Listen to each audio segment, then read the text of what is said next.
So chapter 20 is where we're at now, and it's all about disasters here. And you'll see that if you are taking notes, there are three main divisions. There's deadly doubt, and then the denial of Edom, the denial of Edom, and then the death of Aaron, the death of Aaron. Our life of faith. We are, those of us that are Christians, we are we're in the journey of faith. Okay. And even those of us that maybe are not Christians, if you're not a Christian here, you're still living a life of faith. You're just still on a journey. You've got your faith in other things other than God, but you're still on this journey of faith. Those of us that are Christians, we put our faith in God, and we're following God. And this book, really from Genesis, began the story all the way through Genesis, Exodus, Leviticus, into Numbers. We'll even see into Deuteronomy at some point in the future. It's this picture of God's people learning how to live by faith. And it's become very clear over the last couple of books, specifically ever since they came out of Egypt. They've been on this journey, learning how to be God's people, learning how to live. And in Numbers chapter 20, we see that even in following God, there are disasters, there are troubles, there are mistakes that we made. And it's not something that I need to tell you, because all of us know that, right? If we're here, we know that we are not perfect. If we're Christians, we know that we're not perfect. We know that we need God. And we know that we make mistakes and make them often, okay? And we're going to see sadly, some deadly mistakes even this morning. But we begin here in our first section, which is the deadly doubt, and that will take us from verses 1 through 13. We see in verse 1 that Miriam dies, okay? I'll tell you who Miriam is in just a moment. But it says here that the children of Israel, the whole congregation, that means the entire group, they came into the wilderness of Zin in the first month.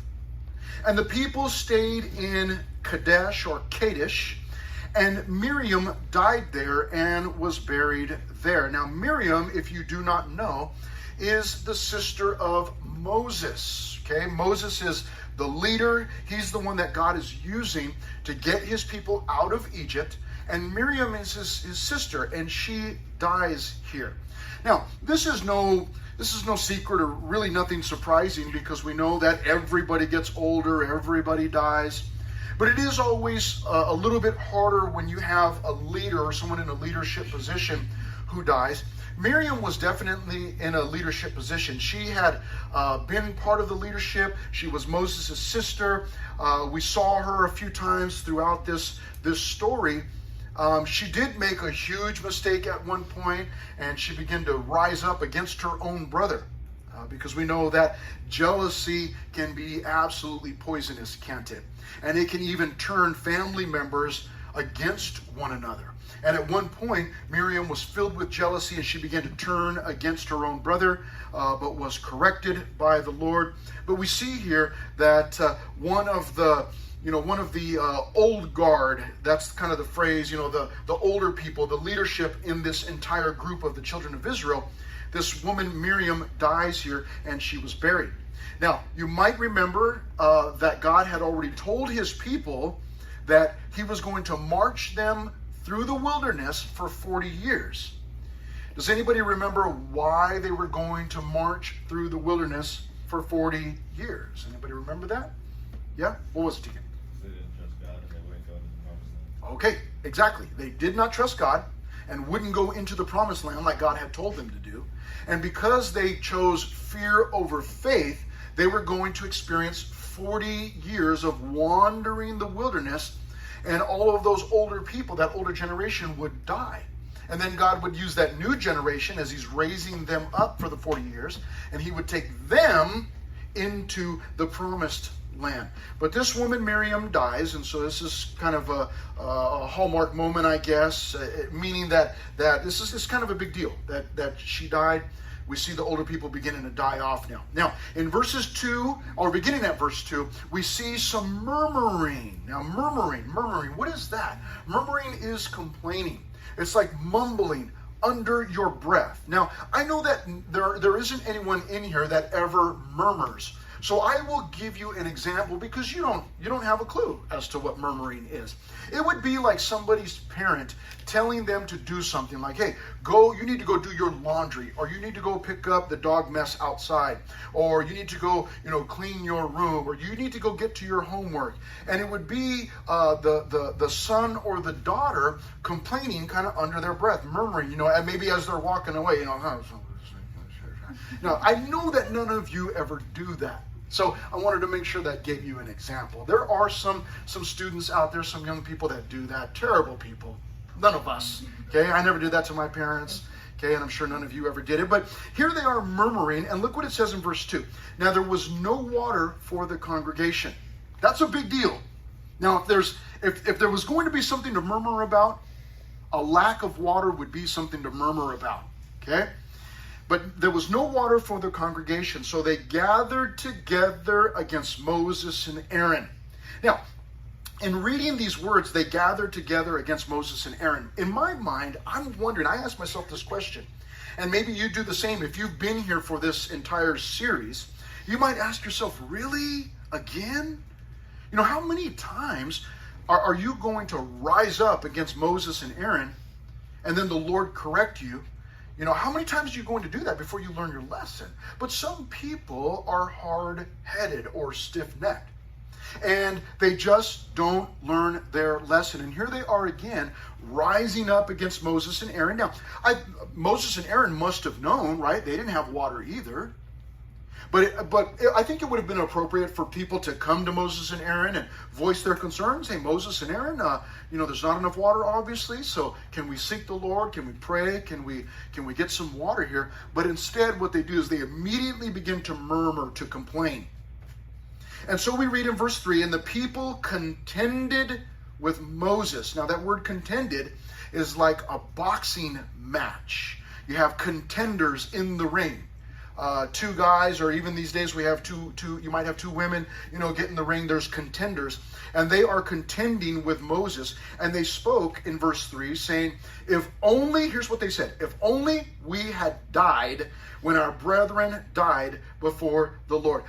They're in such bad condition that they say, I wish that God would have just killed us the same way that he killed the others. Like when he opened up the ground and people fell in, and then he closed up the ground and just swallowed them up. That would have been way better than being here with you, Moses and Aaron, and not having water. Incredible. It is incredible. It is incredible to the lengths or the depths that we will go to when we get angry, when we're upset, when we feel like we're desperate. Man, I wish that I was just dead. Many of God's people have said these words, or at least similar words. People who got upset because God didn't give them what they wanted, and they got upset and they began to go to these extremes. And here are God's people again saying, "Man, I wish I was just dead," And so in verse 4, they ask this question: "Why have you brought up the assembly of the Lord into this wilderness, that we and our animals should die here?" Now this is a funny question. And this is a question, there's something in here you'll miss if you just read through, if you're just reading through real quickly to try and get through the story. But I want you to listen to what they say. Verse 4, they ask Moses and Aaron, they're asking Moses and Aaron this: "Why have you brought up the assembly?" That's the group. "Why have you brought up this group of the Lord?" You see what they're asking there? They're recognizing that this group of people belongs to the Lord. But they're asking Moses and Aaron, "Why did you bring them up?" See, it's silly, because they're recognizing that this is a group these are God's people. So it seems like they should be asking God, "Why did you bring us here?" But they don't. They direct their question at Moses and Aaron. They're the wrong people to ask, really. Now, these are the spokespeople, that is true. But this would have been a question that was better, directed at God. God, what's going on? And really, the question is not even a good question. They should have just said, Lord, would you please provide water?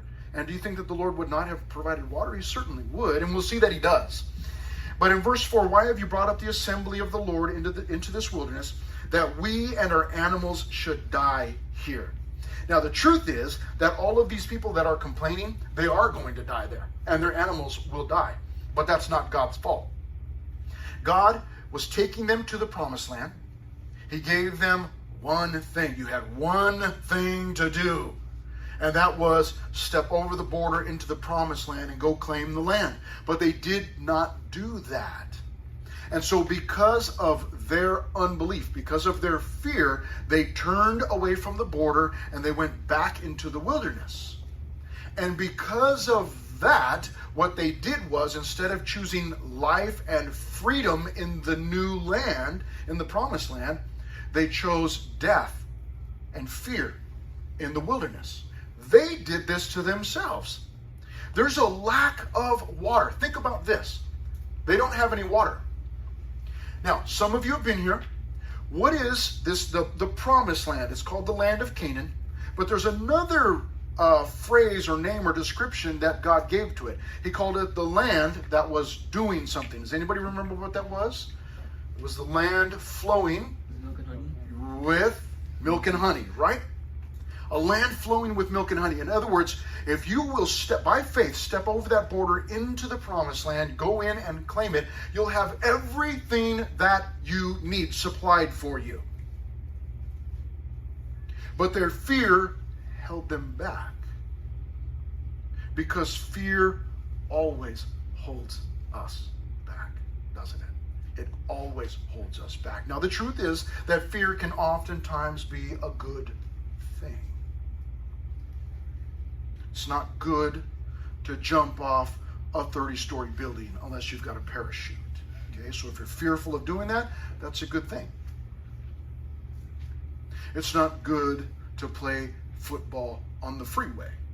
That's a bad thing. You'd be fearful to do that, and that's a good thing. That's some sense, some fear that God's built into you for, to keep you safe.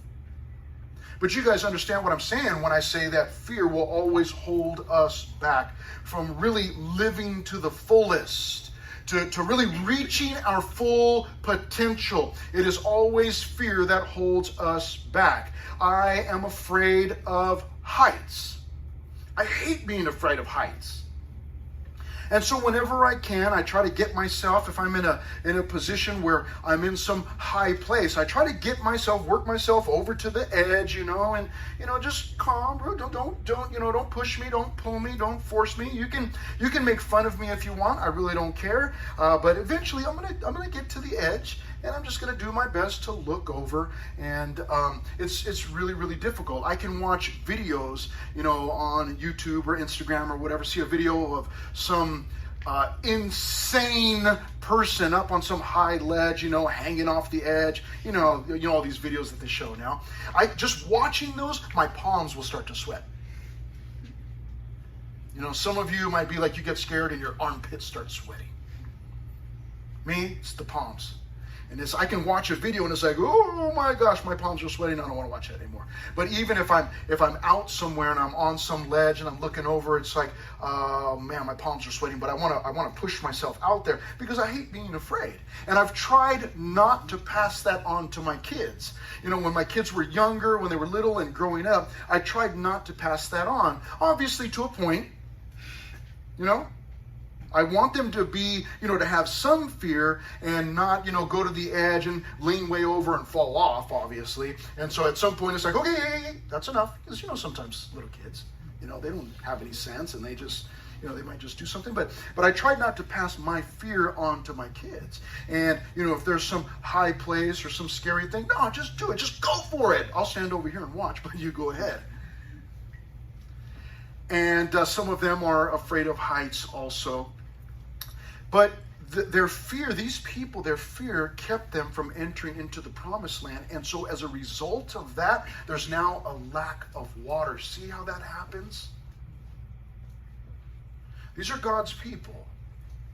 And we're God's people.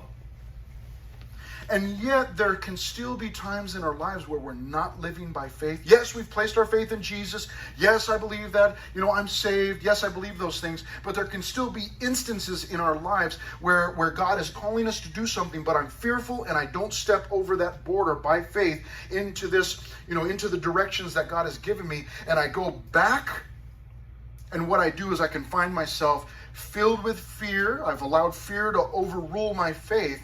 And then I can, in that instance, I find myself lacking. Most often, I lack peace when I'm not living in obedience to God, when I'm not living by faith, when I'm living by fear.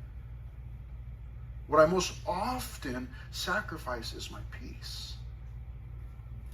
It then stirs in my mind, and it burdens my heart. And it might even keep me up at night, sleepless nights, knowing that, oh man, I know God wanted me to do this thing. I know it, and I didn't do it. And you may even come back looking for a second chance. God, please, I'm ready to go now. Let me go.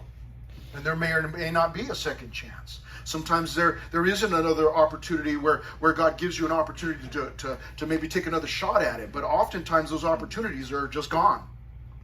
You might get an opportunity to do something, it may be in a different way. Because God doesn't just give up on us. But fear is always going to hold us back. No doubt there are some of us in here. This is not a humongous group of people, but it's large enough that there are some of us even this morning that are struggling with this very thing in our lives. And maybe it kept us up a little bit too late last night. Or maybe it woke us up a little too early this morning.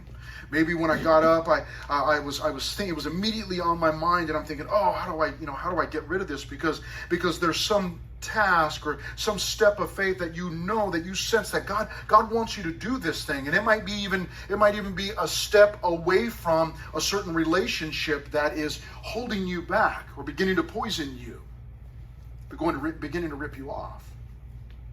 And by faith, you're not stepping away. You're not taking that step. In fact, you're living by fear. You've got that fear of missing out, FOMO. And you know what? No, I don't want to give up on this relationship because I don't want to miss out. And if I leave, I don't know. So might whatever. And you might have that fear, and that fear is holding you back. And God is speaking to your heart even right now through His Word and saying, no, listen, it's time to release it. Let it go. Live by faith, not by fear, because you're going to find yourself lacking fear always. Fear always rips us off. It will always rip us off. Verse 5 says, and why have you made us come up out of Egypt to bring us to this evil place? Complete lies. These are absolute lies. It is not a place of grain or figs or vines or pomegranates, nor is there any water to drink. Of course there's not. You're in the wrong land. You're not supposed to be in that land. You're supposed to be in the promised land. It was real easy. Just keep walking in that direction. Follow the cloud. Follow the pillar of fire by faith, and you'll be in the promised land. They got there and said, no, we can't go in. So because of their fear, they're now in lack. And now what are they doing? Blaming everybody else. Moses and Aaron, this is your fault. It's their own fault. And so in verse 6, Moses and Aaron went from the presence of the assembly to the door of the tabernacle of meeting, and here is their normal go-to. They fell on their faces, which, by the way, is it really is a biblical.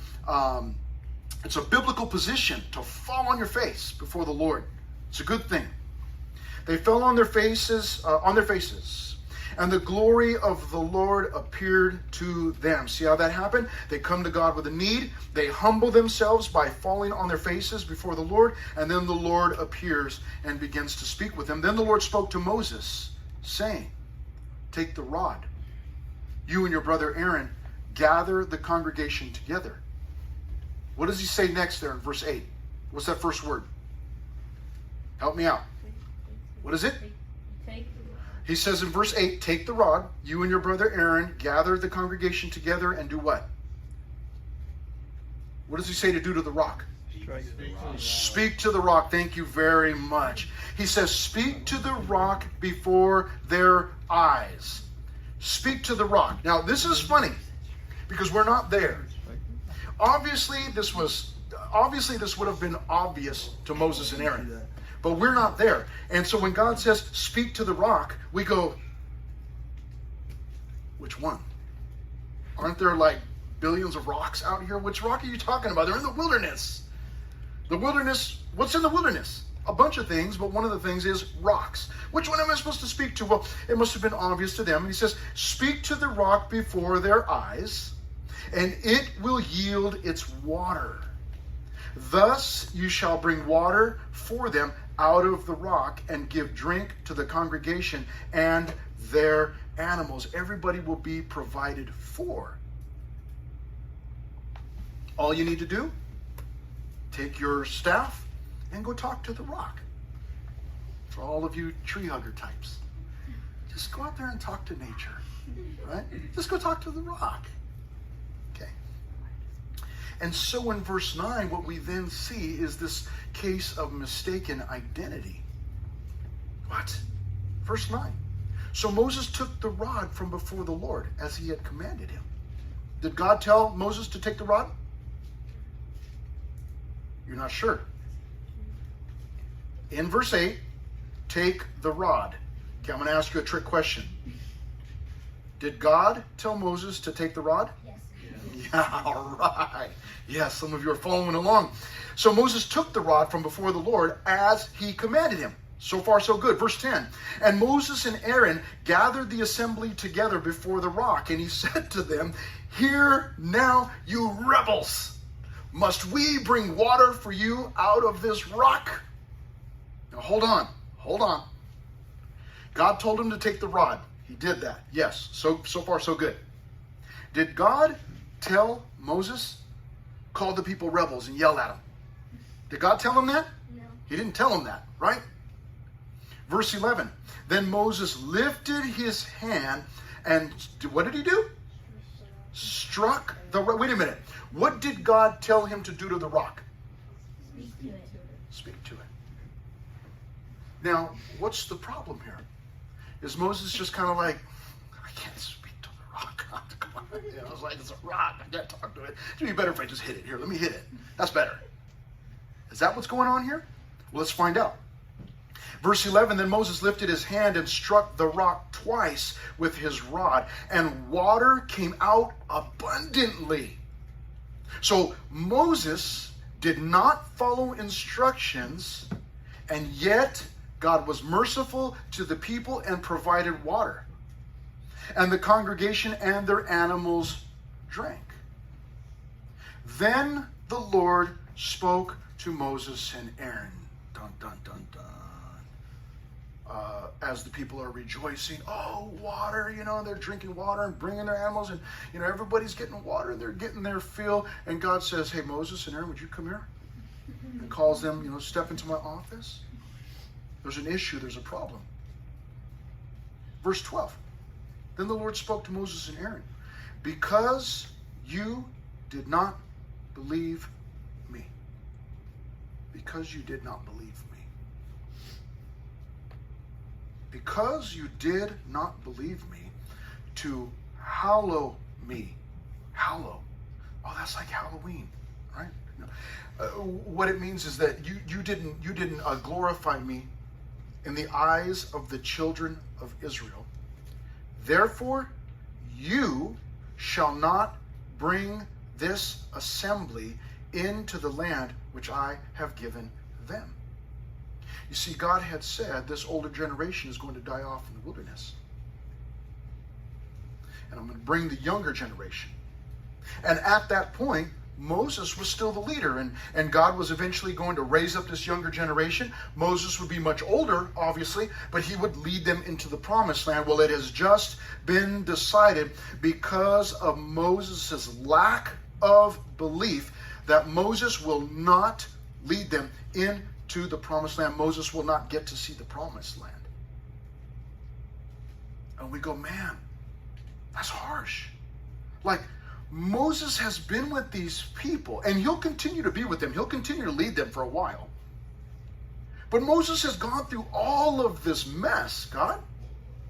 I mean, He listened to all of their complaints, all of the plagues, with Pharaoh, and and he's heard all of their complaints, and people, his own sister coming against him. I mean, all of these things that Moses has had to endure, and then he makes this one mistake, and he strikes the rock instead of speaking to it, and all of a sudden he's not allowed to go into the promised land. Really? And we see that as a harsh decision, and we go, man, what's the problem? I mean, so he didn't believe. All of the people did that. All of the people have struggled with unbelief. Why Moses? Why would Moses not be allowed to go in? Well, we're told there, because you did not believe me. Because he did not believe God, what the instructions that God had said to him. He did not believe that that was enough. He went above and beyond what God had told him to do. We don't do that with God. It's good to do that at your job. You get a job at Mickey D's. It's good to work and then do a little bit more. They tell you to sweep the floor. Okay, yeah, I'll sweep the floor, and then go a little beyond and go outside and sweep the sidewalk or whatever. They tell you to take out the trash and pick up some more trash on your way. Yeah, you go above and beyond. But with God, God gives you some instructions. You follow the instructions to the T. But Moses didn't do that. Instead, he decided, speaking to the rock is not good enough. I need to beat this rock. And there's a reason why he beat the rock. He beat the rock because he's angry at the people. Hear now, you rebels. So you can hear the anger. And he takes that rock and smites that or hits that rock.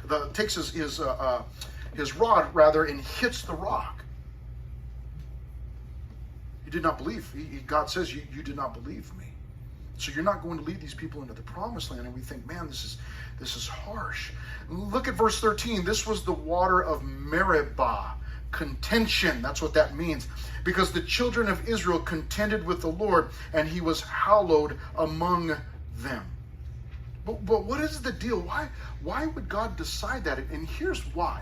Here's why God was so harsh in his decision against Moses. Now, he didn't immediately cut Moses off, and he didn't say, okay, Moses, that's it. You're not going to the promised land, and you're not going to heaven. He didn't tell him that. He just said, you're not going into the promised land. You're not going to lead them. He's going to find somebody else, a young man named Joshua. We'll get to that at a later time. But what's the problem? The problem is this. The problem is that Moses, he misrepresented God. Because of his, what did he say there in verse 12? Because you did not believe me. Because Moses did not believe God, did not listen to him, he misrepresented God. God showed no signs of being angry at the people. God said, speak to the rock. Speak to the rock. Moses, in his own anger, called them rebels, yelled at them, beat the rock 2 times, and in so doing, you see, Moses is a representation for the people. He's a representation of God to the people. He's representing God. And in this action, what he was telling the people was that God is angry with you, you rebels, and I'm beating this rock the way that God wants to beat you. You want some water? Here's your water. It was a case of mistaken identity. God was not angry at the people. God said, speak to the rock and I'll provide water. Because God is patient, because God is long-suffering. Remember, we talked about that recently. God is long-suffering, and it's a case of mistaken identity. God was not angry. And Moses misrepresented God. And because of that, he's now penalized by not being allowed to go into the promised land. We have to be so careful. Now listen, this story, this lesson, it has a primary first. It's a primary lesson for leaders. And there are some of us in here that are adult leaders. And then there are some of us in here that are student leaders. And this lesson is primarily to leaders. To say, listen, do not misrepresent God. Don't misrepresent God. I've got to be careful. I may get angry at you. But it might be that God's not angry at you. Just because I might be angry at you does not mean that God's angry at you. And if I yell at you and, and call you a name or something, I'm misrepresenting God. I have got to be so careful. But it extends beyond that, the way that I live or the things that I do. All of those things, I can misrepresent God. If you see me coming out of a movie theater, coming out of from some movie theater, rated R thing where there was all kinds of, sex scenes in there and all this kind of stuff, and I come walking out, like, my popcorn, like, whoa, what a great movie. It may be that someone will go, hey, that's Pastor Chris. I guess it's okay with God to watch those kinds of movies. So I can misrepresent God in that way. You see me, you see me out in the parking lot, and I turn on my little Volkswagen, diesel engine, and all of a sudden the music comes on, and you hear Ice Cube blowing out of my speakers. And you go, oh, I guess God's okay with listening to that kind of music. I misrepresent God. I have got to be so careful. Moses misrepresented God, and because of that, he's penalized by not being allowed to go into the promised land. Misrepresenting God, again, like fear, will hold us back. And even this was an act of fear because he did not believe. What God told him is like, okay, I'll go to the rock and but speak into it. Come on, I'll just beat it again. Now, this actually happened once before. The first time that God provided water from a rock, God told Moses, hit the rock. He told him, strike the rock and water will flow. And Moses went and struck the rock and water flowed. So the second time, as Moses is there talking with God, or God's talking to Moses, speak to let's do it like we did the first time. Plus I'm angry, so let's just yell at you rebels, and strike the rock 2 times and water comes flowing out. Well, it worked the first time, but see, those were the instructions for the first time. This is the second time. And God this time said, no, you got to speak to it. Now, there's a valuable lesson here. How many of you came here to learn something this morning? If you did, raise your hand, okay? If you're still waking up, that's okay. You can go back and watch the YouTube video later and learn something. But those of you that are here to learn something, let me share something with you. This is extremely important, okay? There's something called typology, okay? Everybody say typology. Typology, okay? That is the science of typing. No, I'm just kidding. It's not really. You're like, no, I got that down. I can type real well. No, typology is the study of types in the Bible. Types. And there are lots and lots of types in the Bible. However, there are also lots and lots of made-up types in the Bible. Let me see if I can explain this to you without taking too long. If you've got your Bible, keep your finger in Numbers and then go over to 1 Corinthians chapter 10. Some of you have been through Corinthians with us. 1 Corinthians chapter 10. If you came to learn something this morning, you're going to learn something very valuable right now. All of this has been valuable. But as far as studying the Bible, believe it or not, some of you are going to, as you get older, you're going to be Bible teachers. Believe it or not. I know, I don't believe it either. No, I'm just kidding. Some of you will. Some of you will, as you get older, you'll end up being Bible teachers. Men's studies, women's studies, or maybe a study on your campus, or whatever it might be. But you're gonna need to know this at some point. In 1 Corinthians chapter 10, beginning at verse 1, we read these words: "Moreover, brethren," Paul's writing, "I do not want you to be unaware that our fathers," that's our forefathers, our people, "were under the cloud. All passed through the sea." Now, what Paul is referencing there in the New Testament, he's referencing this story that we're talking about. Not this specific story, but just the entire story. And he says they went under the cloud. That's the cloud of God. And they all passed through the sea. That's the Red Sea. And he says in verse 2, all were baptized into Moses. In other words, they were identified with Moses by the cloud and the sea in verse 2. Verse 3, all ate the same spiritual food. Speaking about the food that God provided for them, the manna. Verse 4, and all drank the same spiritual drink. For they drank of that spiritual rock, look at this, that followed them. Now that's really strange. I'm going to be honest with you right away. I don't know exactly, what does that mean? That was a rock following them through the wilderness? I don't exactly know what that means. Now it's very possible that there was the same rock that they had before. And whether, I don't know, but it doesn't, that's not the point. For they drank of that spiritual rock that followed them, and that rock was who? Christ. So now, you can stay there in 1 Corinthians because we're not quite done there. But now we understand that the rock that we're talking about over in Numbers chapter 20 is a type. You go, oh, I didn't know you were going to get back to types. That's a type. How do we know that? Because the New Testament tells us that. It just told us that rock was Christ. In other words, that rock was a type or a picture or a foreshadow of Christ. How do we know that? Because it's in the New Testament. Now let's read on here, verse 5. But with most of them God was not well pleased, for their bodies were scattered in the wilderness. Wow, sounds like a modern day movie.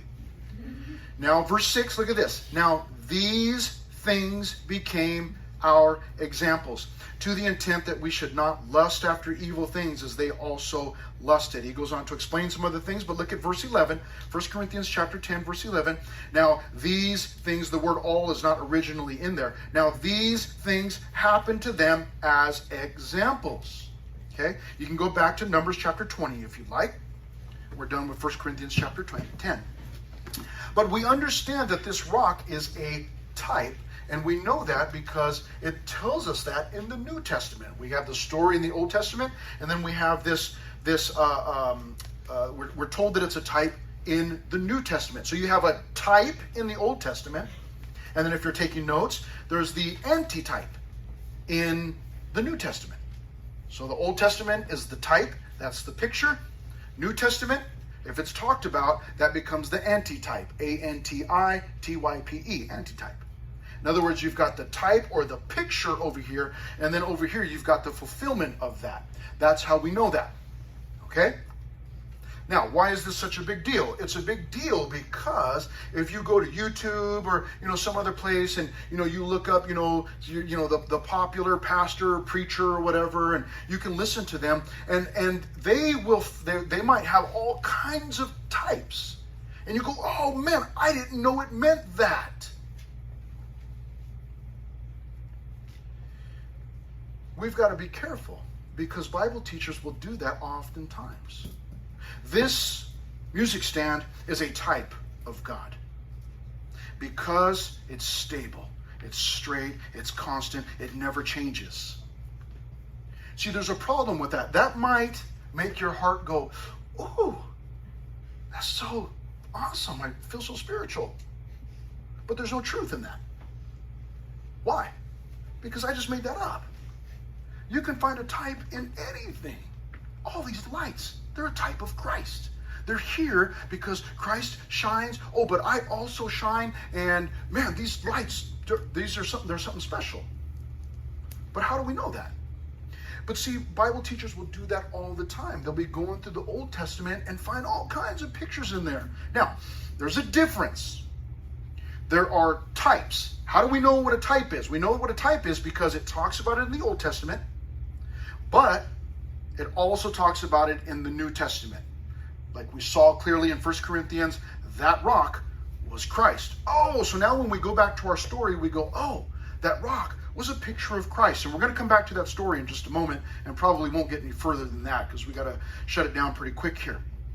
But there are two different ways of looking at these things. There's a type, which is it's in the Old Testament and the New Testament. And then there are illustrations. Illustrations, plenty of them. Plenty of illustrations. Joseph. A lot of people believe that Joseph in the Old Testament is a type of Christ. That's a great picture, except the New Testament doesn't say that.